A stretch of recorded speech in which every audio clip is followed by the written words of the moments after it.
गेल्या 20-25 वर्षापासून ओबीसी चळवळीमध्ये काम करत आहेत आणि ओबीसीच्या प्रश्नांवर आंदोलन करणे, संघर्ष करणे, त्याचप्रमाणे ओबीसीच्या प्रश्नांवर निवडणुका लढवणे,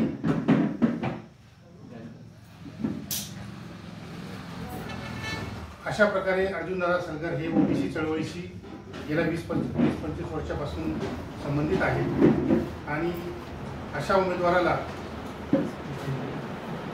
ओबीसी राजकीय आघाडीतर्फे आम्ही पाठिंबा देत आहोत।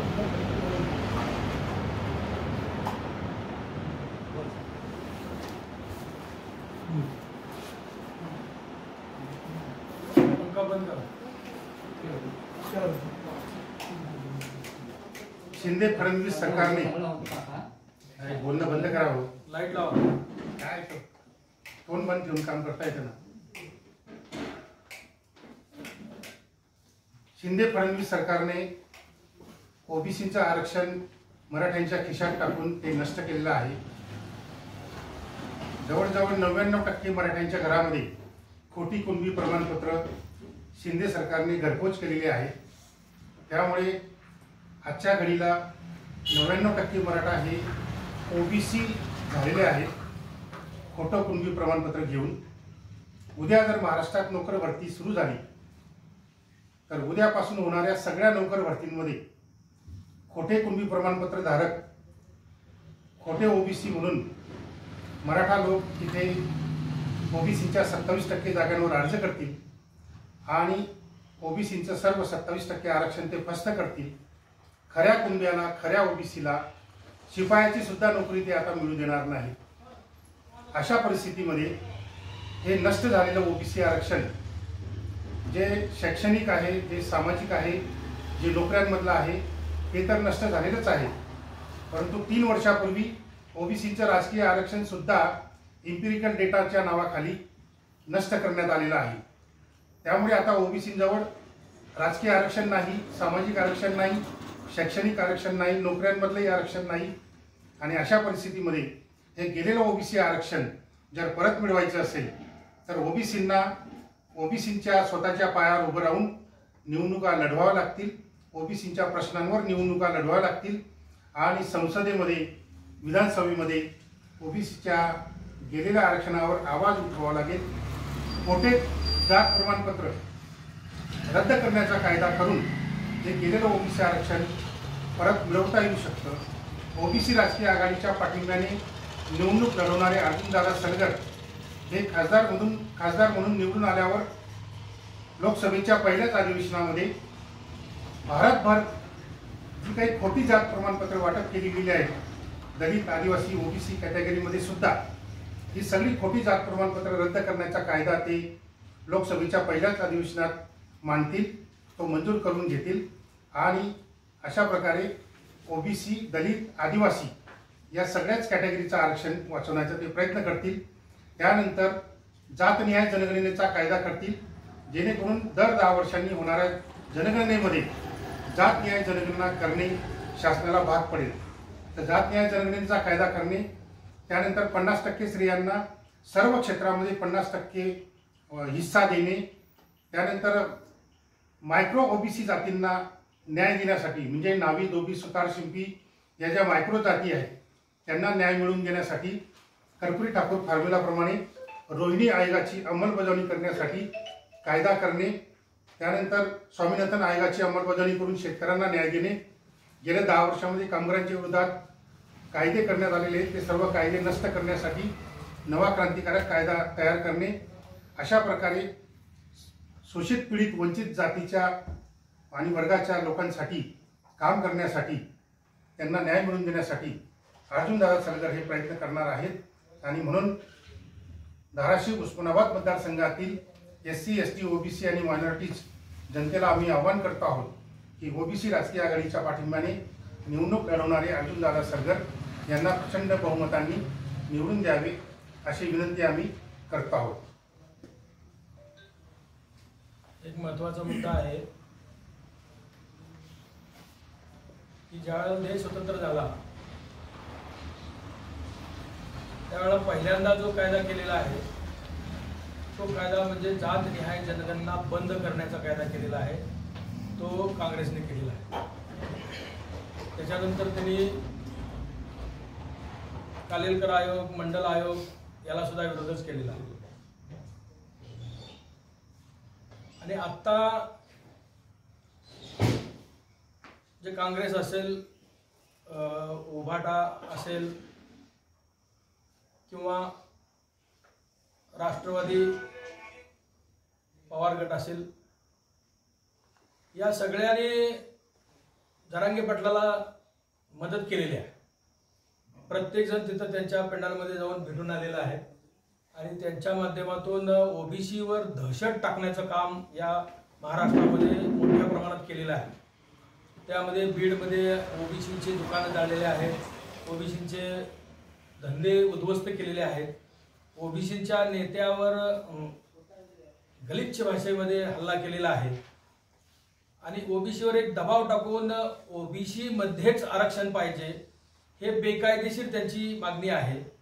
आणि या बेकायदेशीर मागणीला हे शिंदे फडणवीस सरकार आहे ते रात्री 12-12, 1-1 वाजता, 2-2 वाजता GR काढून त्यांची मागणी पूर्ण करण्याचा प्रयत्न करत आहे.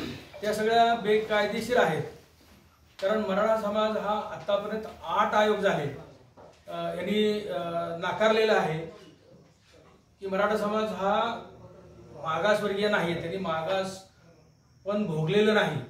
मागासवर्गीय हे त्या आर्थिक निकषावर मागासवर्ग होत नाही. आता जे सुक्रे कमिटी आहे, सुक्रे कमिटीमध्ये जस्टिस सुक्रे कमिटीमध्ये सर्व मराठा सदस्य आहेत आणि ओबीसीचे जेवढे सदस्य होते किंवा मागासवर्गीयचे सदस्य होते त्यांनी सगळ्यांचे राजीनामे घेतलेले आहेत, राजीनामे दिलेले आहेत अध्यक्षासहित. म्हणून हा मराठा आयोग आणि पूर्वदर्शी सुक्रे साहेब जे आहेत ते जरांगे पाटलाच्या आंदोलनामध्ये सक्रिय तिथं जाऊन त्याला मदत त्यांनी केलेली आहे. मग पूर्वदर्शी जर हे सक्रिय असतील तर मग हे सर्वेक्षण कसं केलं जातं?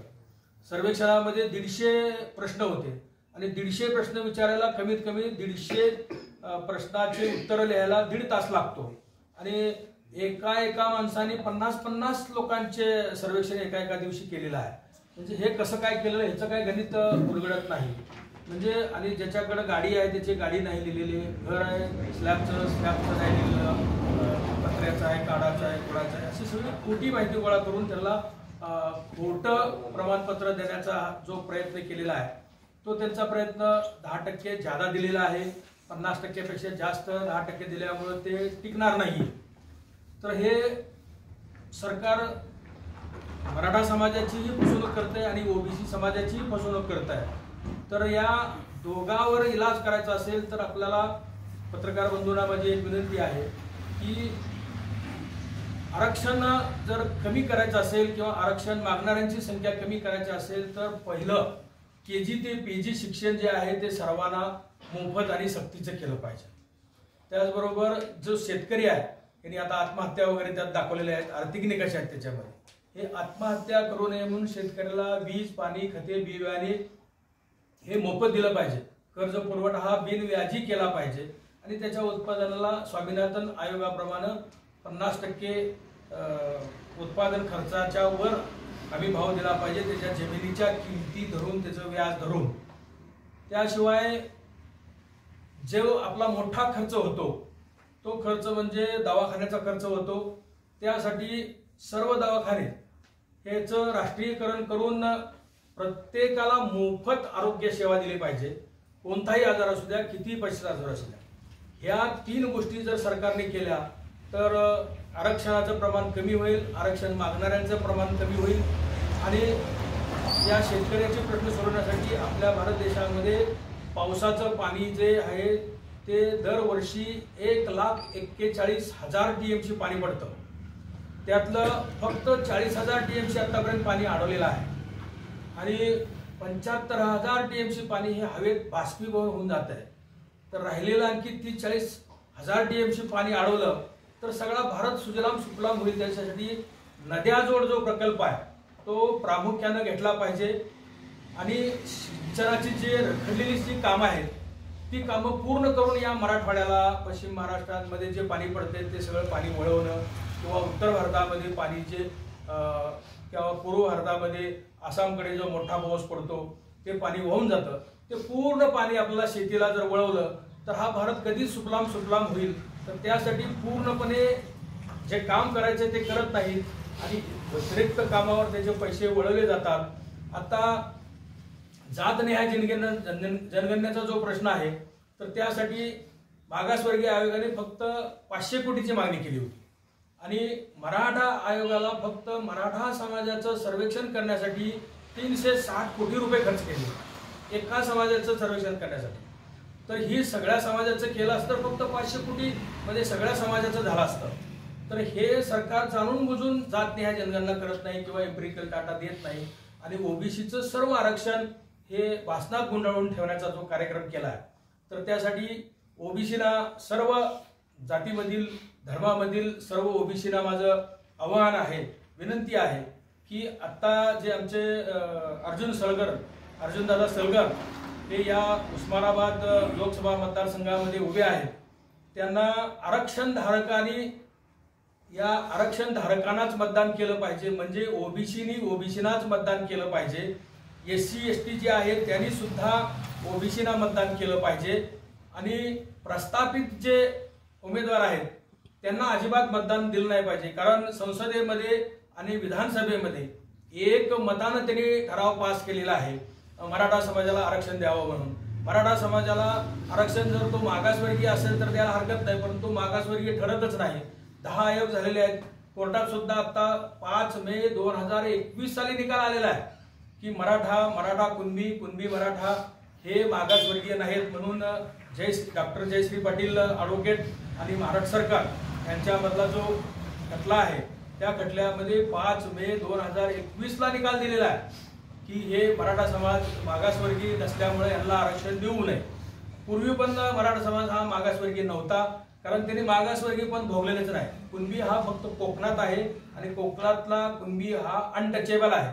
अनटचेबल म्हणजे डोंगरात आणि सर्व आदिवासी सरकार राहतो, त्याला सोयी सवलतीपासून तो वंचित आहे. तर त्याला पाणी भरायला सुद्धा जायचं म्हटलं तर 96 कोळी मराठ्याच्या ज्या जमिनी आहेत त्या पठारावर खाली कोकणाच्या तळमाथ्यावर आहेत, तळात आहेत, तिकडे जावं लागतं. आणि त्यांची ज्या शेती आहेत त्या शेतीवर हे मजूर म्हणून काम करतात, पोती घेऊन काम करतात, स्वतःची शेती नाही. कुणबीचा अर्थ आहे शेत मजूर. हे इनामदार, जागीरदार, वतनदार किंवा जमीनदार हे कुणबी नाहीत. परंतु निजामामध्ये अशी झालेलं आहे की प्रत्येकाला ज्याच्या नावावर जमीन आहे त्याला कुणबी म्हटलेला आहे आणि त्या कुणबीमध्ये मग तो SCचा असेल, STचा असेल किंवा OBCचा असेल किंवा क्षत्रिय असेल किंवा वैश्य असेल किंवा ब्राह्मण असेल, प्रत्येकाच्या नावावर जमिनीच्या पुढं कुणबी लिहिलेला आहे. मग सर्वच जर कुणबी असेल तर मग ते सर्व जर कुणबी आले तर या OBC मधलं सर्वच आरक्षण खलास होईल.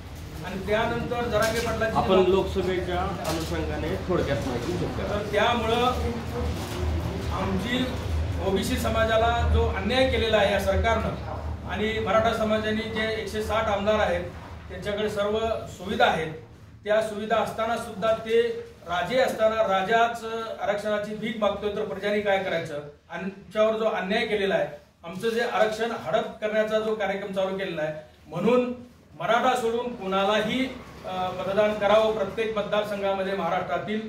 त्यापैकी एक OBCचा आमचा हा उमेदवार आहे आपले अर्जुन सलगर दादा, यांना सगळ्यांनी बहुमताने निवडून द्यावं. कारण या ठिकाणी 11 लाख जवळजवळ OBC मतदार आहेत आणि त्यामुळं बहुसंख्य मतदार असल्यामुळं आमचा उमेदवार हा मोठ्या मताने निवडून येईल. तर त्यासाठी OBCने अहोरात्र कष्ट करून आमच्या उमेदवाराला निवडून द्यावं एवढीच विनंती. नमस्कार. धाराशिव जिल्ह्यामध्ये हा जो जिल्हा आहे हा देशातील 6.5 जिल्ह्यापैकी सगळ्यात मागास आणि दुष्काळी जिल्हा म्हणून त्या जिल्ह्याची ओळख इथल्या राज्यकर्त्यांनी निर्माण करून ठेवलेली आहे. 40-40, 50-50 वर्षे अजून पडून राज्य करून देखील पाटील आणि निंबाळकर घराणं या जिल्ह्याचा कुठलाही विकास करू शकले नाहीत. कारखान्याच्या अवतीभोवती मांडतात. याही पलीकडे जाऊन जे काय या देशातील महापुरुषांनी डॉक्टर बाबासाहेब आंबेडकर असतील, महात्मा फुले शाहू महाराजांनी गोरगरिबांना, दीनदुबळ्यांना जगण्याचा अधिकार दिला, आरक्षणाचा अधिकार दिला, आरक्षणाच्या माध्यमातून स्पष्ट करून दिले होते. त्या मार्गामध्ये आज जरांग्याच्या माध्यमातून मराठा समाज ओबीसी आरक्षणामध्ये अतिक्रमण करण्याच्या तयारीत आहे आणि सध्याचे दोन्ही लोकसभेचे उमेदवार आणि जिल्ह्यातील सर्व आमदार हे जरांगे पाटलाला समर्थन देऊन आलेले आहेत. प्रसंगी विधानसभेला टाळा ठोकण्याचं काम इथल्या कैलास पाटील आमदारांनी केलेलं आहे. अशा परिस्थितीमध्ये जर उस्मानाबाद लोकसभा मतदारसंघातील जनतेने जर अर्चना पाटील किंवा ओम निंबाळकर यांना जर मतदान दिलं तर ते जरांगे पाटलाकडे काउंट होणार आहे आणि जर अर्जुन सलगरला मतदान दिलं तर ओबीसीच्या हक्कासाठी आपण मताचा अधिकार म्हणून वापरणार आहात. मी ज्यावेळेस सभागृहामध्ये जाईन त्यावेळेस ओबीसी आरक्षणाचं संरक्षण करेल, धनगर समाजाच्या एसटी आरक्षणाच्या अंमलबजावणीसाठी प्रयत्न करेल आणि उस्मानाबाद जिल्ह्यातील धाराशिव जिल्ह्यातील जो काही दुष्काळ आहे हा कायमस्वरूपी निवारण करण्यासाठी केंद्र सरकारकडून नदी जोड प्रकल्प धाराशिव जिल्ह्यामध्ये आणल्याशिवाय राहणार नाही. नमस्कार.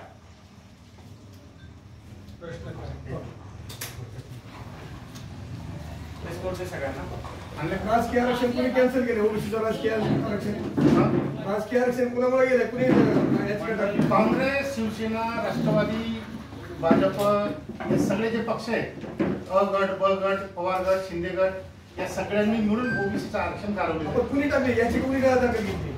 याचं राजकीय आरक्षण ओबीसीचं राजकीय राजकारण टक्केवारीमध्ये जे कमी केलं गेलं म्हणून ते ही जी आरक्षणाची केस होती ती त्या कोणतरी एका काँग्रेसच्या कार्यकर्त्याने टाकलेली होती आणि त्यामुळे इम्पिरिकल डेटाचा प्रश्न पुढे आला की काही ओबीसी आरक्षण नष्ट करण्यासाठी ती केस नव्हती, परंतु त्या केसच्या निमित्ताने इम्पिरिकल डेटाचा प्रश्न पुढे आला आणि इम्पिरिकल डेटा शासनाने देणं आवश्यक आहे हे कोर्टाने सांगितलं. पण कोर्टाने अनेक वेळा आदेश देऊन सुद्धा फडणवीस साहेबांच्या काळात, उद्धव ठाकरे साहेबांच्या काळात आणि आताच्याही काळात इम्पिरिकल डेटा देण्याचं काम यांनी प्रामाणिकपणे केलं नाही. कारण इम्पिरिकल डेटा गोळा करण्यासाठी ही जी समिती नेमली होती त्या समितीने जवळजवळ 35,000 कोटी रुपये मागितले होते, परंतु ओबीसीच्या इम्पिरिकल डेटासाठी 35,000 कोटी या तीनही सरकारांनी दिले नाही. मात्र मराठा आरक्षण त्यावेळेस सर्वेक्षण करण्यासाठी हजारो कोटी रुपये यांनी उपलब्ध करून दिले. हा जो भेदभाव या तिन्ही सरकारांनी केलेला आहे. तर शिंदे सरकारने तर जातीसाठी मातीच खाल्ली. शिंदे हे मराठा असल्यामुळे त्यांनी जातीसाठी माती खाल्ली आणि मराठा जातीसाठी ओबीसीचं आरक्षण त्यांच्या घशामध्ये घातलं. हा एवढा मोठा प्रचंड अन्याय जो ओबीसीवर या शिंदे, फडणवीस, उद्धव ठाकरे, शरद पवार या सगळ्यांनीच केलेला आहे आणि म्हणून आमची लढाई या सगळ्या प्रस्थापितांच्या विरोधात आहे. मग ते प्रस्थापित ब्राह्मण जातीचे असो किंवा मराठा जातीचे असो या सगळ्यांच्या विरोधात आमची लढाई आहे आणि ओबीसीचे हक्क आम्ही निवडणुकांच्या माध्यमातून, राजकीय माध्यमातून आम्ही मिळवण्याचा प्रयत्न करणार आहोत. तसा संघर्ष आम्ही लोकसभेत आणि विधानसभेत करणार आहोत. खोटे प्रमाणपत्र म्हणतात काढले म्हणतात त्यांच्याकडे 4 पिढ्या ते ओबीसीचा प्रमाण हे आहे पुरावा आहे, त्यांना तुम्ही खोटे म्हणता का? ते खोटे प्रमाणपत्र आहे त्याचं कारण असं, एक तर 75 वर्षामध्ये ही अशी कुठेही नोंद कुठंच नव्हती. तर 75 वर्षामध्ये आता भारताला स्वातंत्र्य मिळून संविधान राबून आता 75 वर्ष होऊन गेली. 75 वर्षात ज्या नोंदी सापडल्या नाही तर शिंदे मराठा मुख्यमंत्री झाल्याबरोबर अचानक कसं काय सापडायला लागलं? ते काही सोनं दळून ठेवलं का कोणी जमिनीमध्ये की ते अचानक सापडलं म्हणून? तर सगळ्या नोंदी खोट्या आहेत, 100% खोट्या आहेत. अनेक पुरावे फेसबुकवर आणि व्हॉट्सअपवर लोकांनी टाकलेले आहेत. काळाकोड करून कुंडी लिहिलं आहे, खोटे कू लिहिलेलं आहे आणि बऱ्याच ठिकाणी ब्राह्मणांच्या नावासमोर सुद्धा कुंडी सापडलेला आहे. देशपांडे, कुलकर्णी यांच्या नावासमोर कुंडी सापडलेला आहे. त्यामुळे निजामाच्या काळामध्ये, त्या काळामध्ये शेती करणाऱ्या माणसाला कुंडी म्हटलं जायचं आणि म्हणून ब्राह्मणाच्या समोर पण कुंडी, मारवाडीच्या समोर पण कुंडी आलेलं आहे, वैश्य व्यापाऱ्याच्या समोर पण कुंडी आलेलं आहे. तर एखाद्या माणसाच्या नावासमोर कुंडी आला म्हणजे तो कुंडी होतो असं नाही.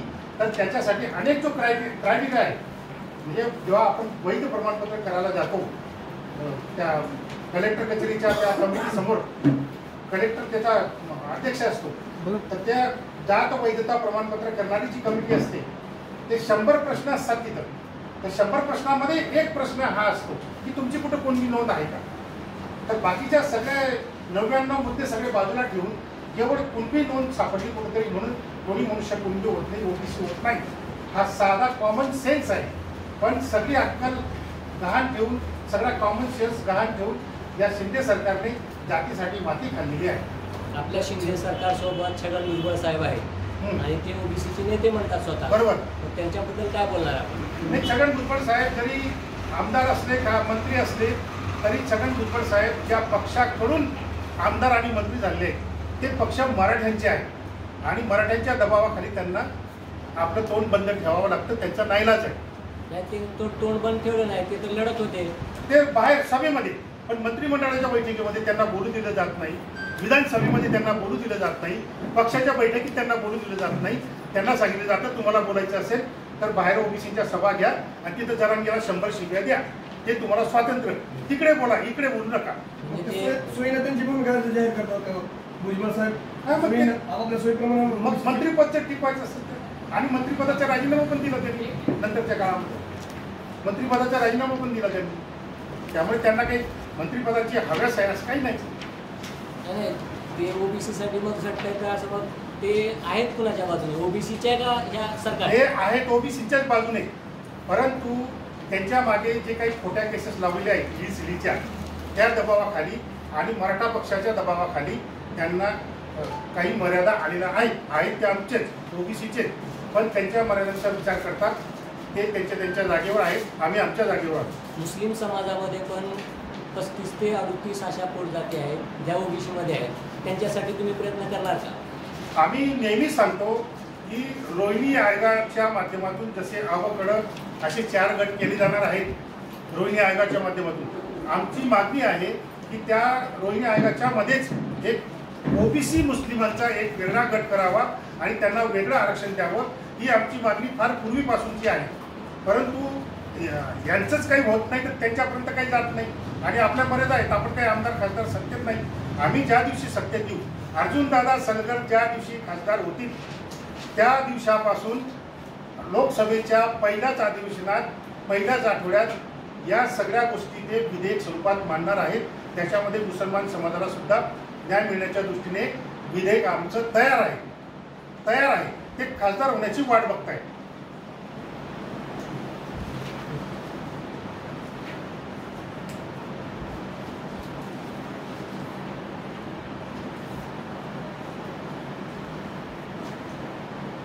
वंचित बहुजन आघाडीनं पाठिंबा देत असावी, नंतर पाठिंबा का लागू? वंचित बहुजन आघाडी जी आहे ती काही ओबीसीची पार्टी नाही आहे, ती दलितांची पार्टी आहे आणि त्यांनी जरांगीला पाठिंबा दिलेला आहे. त्यामुळे वंचित बहुजन आघाडीबद्दल आम्ही काही बोलणार नाही. त्यांच्या भूमिकाबद्दल का? ओबीसीची पार्टी नाही का ती? अजिबात नाही, ती दलितांची पार्टी आहे.